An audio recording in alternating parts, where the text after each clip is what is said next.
Dude, you want to hear something wild? Yes.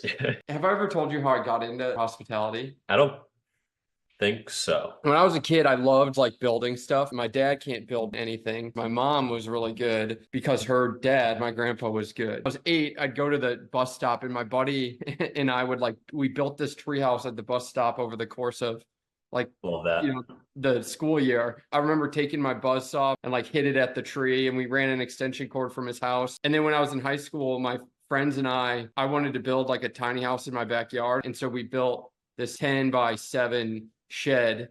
I wouldn't even call it a tiny house. And I did like landscaping, construction, and patios. I always wanted to get into building. So I went to Tulane for architecture first and I left. Architecture was not right for me. The first exercise we did, we had to sketch our dorm room and I spent so much time on it. And I go into class and like pin it up. I'm the first person to put it on the board. It was awful. It was bad compared to the other people. Oh yeah, so bad. And I guess Tulane's architecture program, I guess, is particularly one style of architecture, or at least in the beginning, it's a lot of drawing, whereas other places it's all CAD from the get-go. So Gotcha. maybe I would have stuck with it elsewhere, but I'm glad I didn't. My point is, I was trending in that direction. Then my sophomore year summer of college, I was studying English. I went home for the summer. This girl brought us to this country club, the nicest in Chicago, and I had been there before. And I just remember being like, there's no stress here. I want to make money. Everybody in my It's a town. good feeling.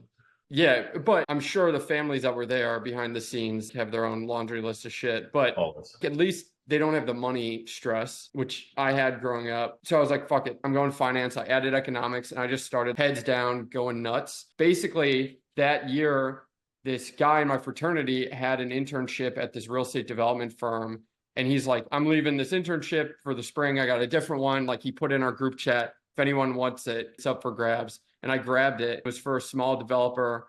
And I was scanning Google Maps looking for solar panels and getting the addresses down and going to the property assessor, find out who owned it to build their case to get a tax credit, whatever. I did that for a semester, weirdly loved it. And just from there, I went hard at finance, but had a real estate development lean. The next internship I got was with Urban Properties, my last 2 years of school. All that leads into when I was graduating college, I read the 4 Hour Work Week over winter break in my senior year. I already had my BlackRock offer, but I knew I really didn't want to do it. And I was trying to figure out what to do. I read the 4 Hour Work Week, and there's this exercise in there called dreamlining. You come up with your dream, whatever it is. The example he uses is, I want to drive an Aston Martin. And then you work backwards from that. What do you need to do that? And in his example, it's like, well, I need $1,800 a month. Then it's, well, what can make me $1,800 a month? And I only have 10 hours a week to add to it or whatever. And then you keep working back and you get to the very first step that you need to do, and you have to do it right then. I did that, but I combined it with this Warren Buffett thing called the rule of 25 or 5 and 25, where you write out your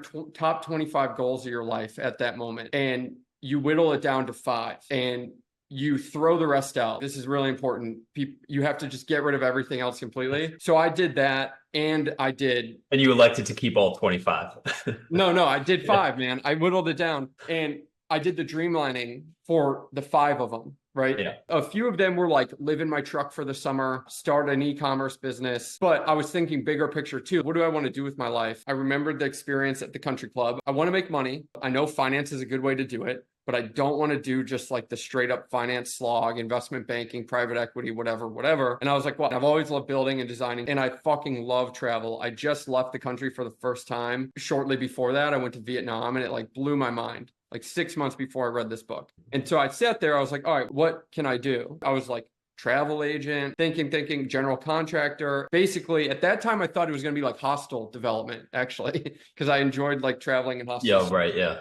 But it was build a hotel brand. And that's on my 5 of 25. And I thought I did them in order. I thought they would come second to last. Is that part of it, is to list them out like in the order that you think you'll achieve them or want to achieve them? I don't know. I'd have to look back, but all I know, the story is his pilot came to him, asked him for his advice. Warren Buffett was like, write down your top 25 goals and come back to me. And he did. And he goes, okay, circle your top 5 and then throw out the rest. And the guy was like, well, I want to keep these. I'll just put it away and I can do them next. And the idea is no, like totally get rid of it. Cause number one, any distraction whatsoever. And number two, it forces you then when you finish your 5, you reevaluate. You get there and you're going to have fresh goals. Don't be tied down by the past. I don't know about like in order, but I think I just ended up like the first one I wrote was I want to live in my truck for the summer because I did. And then I went from there. But my point in bringing this up was that was December 2019. So 4 or 5 years ago. And a big driving force in picking this direction was I loved building shit when I was a kid and hands-on, but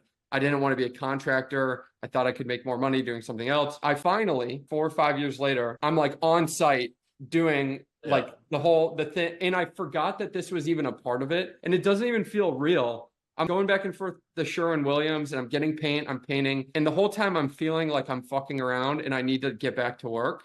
Yeah. But I'm like, this is the work. Yeah. And anyways, it's just surreal feeling. Like it's crazy.